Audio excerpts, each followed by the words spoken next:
주님을 향한 신뢰. 마태복음 8장 26절.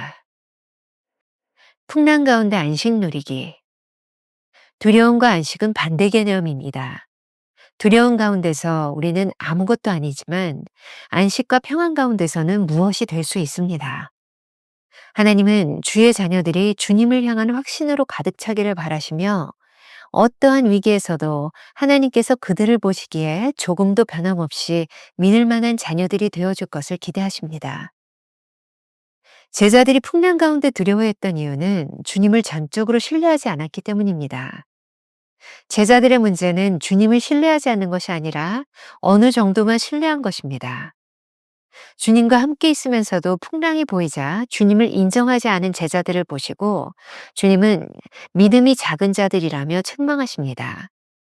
질책하시는 예수님을 보며 제자들이 더 괴로웠을 것입니다. 그렇게 오랫동안 주님과 동행하며 주님의 말씀을 듣고 기적을 보아도 또 실패하는 자신의 모습을 보았기 때문입니다. 반대로 이런 상황에서 주님과 함께 있으며 온전히 신뢰할 때 주님께 실망이 아닌 기쁨을 안겨드릴 수 있습니다. 현재의 두려움과 미래의 불확실성은 모두 주님을 신뢰하지 않기 때문에 찾아옵니다. 인생에는 폭풍도 없고 위기도 없이 그저 인간의 최선을 다하기만 하는 때도 있습니다. 그러나 위기가 오면 우리가 누구를 신뢰하는지를 당장 드러냅니다. 풍랑 가운데서 주님을 신뢰하며 하나님을 예배할 수 있다면 고통스러운 시간을 지날 때 주님을 향한 신뢰를 잃지 않을 것입니다. 챔버스는 이러한 안식의 신학을 성화라고 말하며 그 의미를 설명합니다. 성화는 하나님 안에서 안식할 수 있도록 역사하는 것이며 이는 하나님과 하나 등을 의미합니다. 제자들은 배 안에 주님과 함께 있었지만 주님과 온전히 하나 되지 못했습니다. 제자들은 주님의 기쁨이 되지 못했습니다. 주님을 온전히 신뢰하지 못했기 때문입니다. 신앙의 놀라운 진리는 우리가 주님 안에서 안식을 누릴 때 주님이 우리를 가장 기뻐하신다는 것입니다. 하나님을 예배하고 의지하는 법을 배운 성숙한 그리스도인은 위기의 상황에서 하나님을 신뢰하며 바라봅니다. 챔버스는 초보의 영적 체험에서 나와 하나님을 바라보라고 권면합니다. 김병삼 목사의 매일 만나 365, 오늘은 8월 12일 주님을 향한 신뢰라는 제목으로 말씀을 나누어 보겠습니다. 풍랑 가운데 안식 누리기. 두려움과 안식이라는 말은 반대 개념입니다. 우리가 두려움 가운데 있을 때는 아무것도 아니지만 안식과 평안 가운데서는 무엇이 될 수 있습니다. 오늘 본문 말씀은 풍랑 가운데 두려움에 떠는 제자들을 향해 예수님께서 질책하시는 장면입니다. 이 질책을 통해 우리 주님이 원하시는 것은 무엇일까요? 챔버스의 글입니다. 하나님은 주의 자녀들이 주님을 향한 확신으로 가득 차기를 바라시며 어떠한 위기에서도 하나님께서 그들을 보시기에 조금도 변함없이 믿을 만한 자녀들이 되어질 것을 기대하십니다. 제자들이 풍랑 가운데 두려워 떨고 있었던 이유는 주님을 전적으로 신뢰하지 않았기 때문입니다. 그들이 주님을 풍랑보다 더 크신 분이라고 생각했다면 두려워할 이유가 없었을 것입니다. 제자들의 문제는 주님을 신뢰하지 않은 것이 아니라 어느 정도만 신뢰한 것입니다. 풍랑이 이는 배 안에 주님이 타고 계셨습니다. 제자들은 풍랑 가운데 잠을 청하신 예수님을 깨우며 호들갑을 떨고 있습니다. 주님과 함께 있으면서도 자신을 파괴하려는 풍랑이 보이자 주님을 인정하지 않은 것이죠. 바로 이러한 제자들을 보시고 주님은 믿음이 작은 자들아 라고 책망하고 계십니다. 믿음이 작은 자들아 라고 책망하시는 예수님에게서 무엇을 느낄 수 있나요? 제자들의 모습을 보며 실망하시는 예수님, 아마 질책하시는 예수님을 보며 제자들이 더 괴로웠을 것입니다. 그렇게 오랫동안 주님과 동행하며 주님의 말씀을 듣고 기적을 보아도 또 실패하는 자신의 모습을 보게 되었으니 말입니다. 김길 목사님이 쓴 사명이라는 책에 나오는 이야기입니다. 제가 조금 들려드릴게요. 어려운 일을 겪으면 판단이 정확하지 못하여 두려움에 붙잡혀서 하나님의 인격을 향한 신뢰가 무너지는 경우가 있다. 어떤 집사님이 목사님을 따라 함께 교회를 개척하게 되었다. 청년부 부장이었던 목사님은 청년들을 데리고 바닷가로 수련회를 갔다가 실신한 형제가 바다에 휩쓸려 소천하는 일을 당했다. 어떤 자매를 구하다가 생긴 일 같다고 했다. 그 일로 청년의 아버지였던 장로님은 목사님과 함께 개척을 했기 때문에 이런 일을 겪는 것이라고 원망을 하였고 모든 교회 직분자들이 큰 실망 가운데 낙담하였다. 결국 목사님은 교회를 떠났고 집사님 자신도 교회를 옮겼다고 말하면서 운다. 지금 그 목사님에게 후원을 하고 있는데 자기도 어려워지는 것은 아닌지 두렵다는 것이다. 나는 조용히 집사님에게 말했다. 집사님, 교회를 개척한다고 하나님께서 신실한 청년을 죽게 하십니까? 하나님이 정말 그런 분이십니까? 제 생각에 그 청년은 순교한 것입니다. 연약한 자매를 돕다가 천국에 먼저 간 의로운 사람입니다. 집사님의 얼굴이 밝아진다.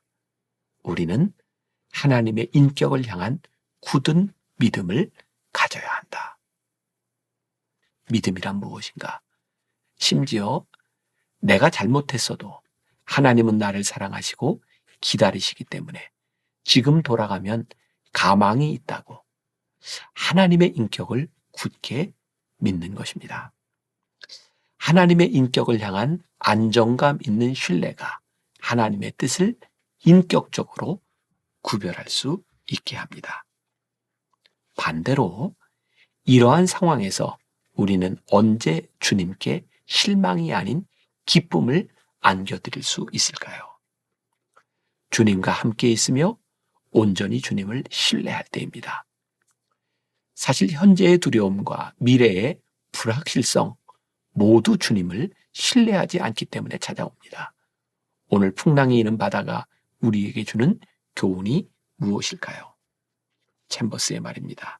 인생에는 폭풍도 없고 위기도 없이 그저 인간의 최선을 다하기만 하는 때도 있습니다. 그러나 위기가 오면 우리가 누구를 신뢰하는지를 당장 드러냅니다.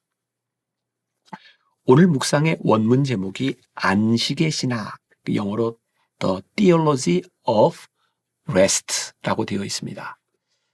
우리가 풍랑 가운데서 주님을 신뢰하며 하나님을 예배할 수 있느냐는 것입니다. 그럴 수 있다면 우리 인생의 가장 고통스러운 시간을 지날 때 주님을 향한 신뢰를 잃지 않을 수 있을 텐데 말입니다. 챔버스는 이러한 안식의 신학을 성화라고 말합니다. 우리가 하나님을 믿으며 성화되는 것의 의미를 이렇게 설명하고 있습니다. 성화는 하나님 안에서 안식할 수 있도록 역사하는 것이며 이는 하나님과 하나됨을 의미합니다. 부연 설명한다면 이런 것이죠. 제자들은 배 안에 주님과 함께 있었지만 주님과 온전히 하나 되지 못했습니다. 주님 안에 거하지 못한 채 단지 옆에 계시는 분으로만 생각하니 두려움이 찾아온 것입니다. 두려워 떠는 제자들을 보시며 주님은 못마땅해 하셨습니다. 제자들은 주님의 기쁨이 되지 못했습니다. 그들이 주님을 온전히 신뢰하지 못했기 때문입니다. 오늘 우리가 놀라운 진리를 하나 발견합니다. 우리가 주님 안에서 안식을 누릴 때 주님이 우리를 가장 기뻐하신다는 것입니다. 오스왈드 챔버스의 책 주의 형상을 본바다에서 그리스도인의 성화를 다루고 있습니다. 제가 좀 읽어드리죠. 시편 121편 1절과 2절 내가 산을 향하여 눈을 들리라 나의 도움이 어디서 올까? 나의 도움은 천지를 지으신 여호와에게서로다. 시편 121편은 위를 바라보는 기자의 모습을 그리고 있습니다. 시편 기자의 모습. 성숙한 그리스도인이 위를 바라본다는 것은 산이 아닌 산을 지으신 하나님을 바라본다는 뜻입니다. 사람을 붙들어주는 가장 강한 힘은 마음을 다하여 하나님을 바라볼 때 온다. 만일 하나님이 아닌 별을 계속 쫓아간다면 조만간 넘어지게 될 것이다. 이제 초보적인 영적 체험에서 걸어나와 하나님을 바라보라. 내가 여호와를 항상 내 앞에 모심이여. 시편 16편 8절. 하나님을 항상 바라보며 우리 앞에 모시려면 우리는 힘써 영적 싸움을 치러야 한다. 하나님을 예배하고 그분을 의지하는 법을 배운 성숙한 그리스도인은 산과 같은 위기의 상황에서 하나님을 신뢰하며 바라봅니다. 챔버스는 초보의 영적 체험에서 나와 하나님을 바라보라고 권면하고 있습니다. 우리가 기억해야 될 한 줄 노트. 풍랑이 이는 바다 한가운데서 서야 누구를 신뢰하는지 분명하게 드러납니다.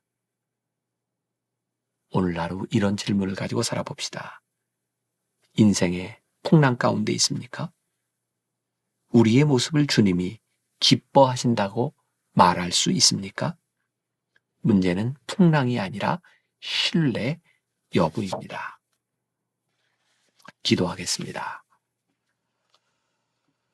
오늘 말씀을 통해 우리들에게 주시는 도전입니다. 우리는 얼마나 주님을 신뢰하고 살아가고 있습니까? 예수님의 제자들은 예수님을 믿고 따른다고 했지만 풍랑 가운데서 주님이 함께 계심에도 불구하고 주님을 신뢰하지 못했습니다. 주님은 그들에게 믿음이 작은 자들아 라고 꾸짖고 계십니다. 혹시 평생을 우리가 주님을 믿는다고 살아왔는데 오늘 우리의 풍랑 가운데서 주님을 신뢰하지 못하고 두려워 떨고 있지는 않습니까? 혹시 우리를 향해 주님이 이 믿음이 작은 자들아 라고 말씀하시며 안타까워 하고 있지 않습니까? 주님, 오늘 하루를 지나가며 우리 인생의 어떤 풍랑 가운데서도 주님을 신뢰하는 우리의 믿음과 주님을 따라가는 우리의 믿음의 흔적이 드러나는 하루가 되게 하여 주옵소서. 온전히 오늘 하루를 주께 맡기며 예수님의 이름으로 기도했습니다. 아멘. 풍랑이 있는 바다 한가운데서야 누구를 신뢰하는지 분명하게 드러납니다.